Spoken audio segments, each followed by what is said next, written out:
एक गांव में समान नाम का एक बहुत ही सस्त लड़का रहता था। उसके पास उसके बाप की छोड़ी हुई 3 बकरियां थीं, जिनसे उसका गुजारा चलता था। लेकिन समान को काम से शदीद नफरत थी। उसे बस सोना, आराम करना और कुछ न करना ही पसंद था। जब जागता तो उसे अकेलापन और बोरियत महसूस होती, लेकिन बकरियां पालना उसकी मजबूरी थी, वरना खाएगा क्या। एक दिन समान ने सोचा, काश मेरी बीवी होती जो ये बकरियां चराया करे, मैं तो अपना जवानी आराम से गुजारूं। ये सोचकर वो गांव में लड़की ढूंढने निकला।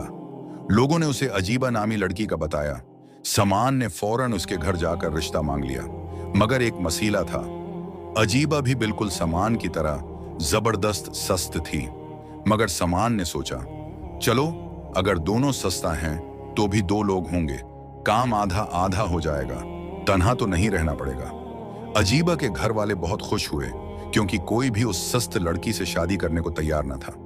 पूरे गांव में लोग हैरान थे कि 2 सस्त लोग मिलकर किस तरह घर चलाएंगे। खैर, दोनों की शादी हो गई। अगली सुबह समान ने बीवी को जगाया और कहा, उठो, बकरियां चराने का वक्त हो गया, मुझे तो मजीद थोड़ी नींद करनी है।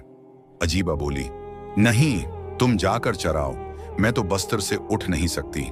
बात झगड़े तक पहुंच गई तो अजीबा ने हल बताया, चलो कुरहा निकालते हैं, जिसका नाम आएगा वो बकरियां चराएगा।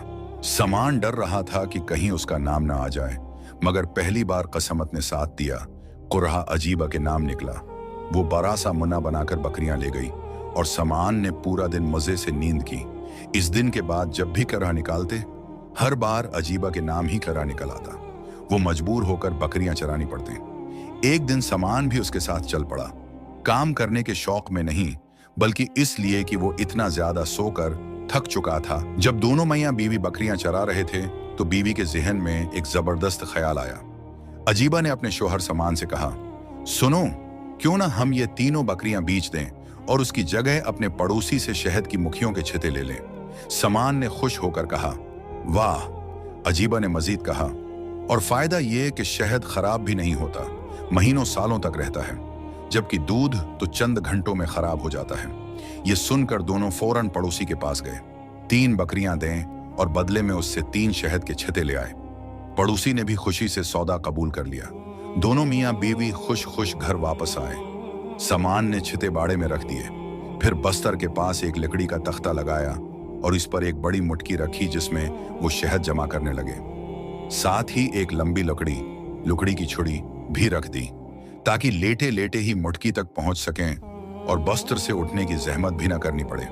अब दोनों मियां बीवी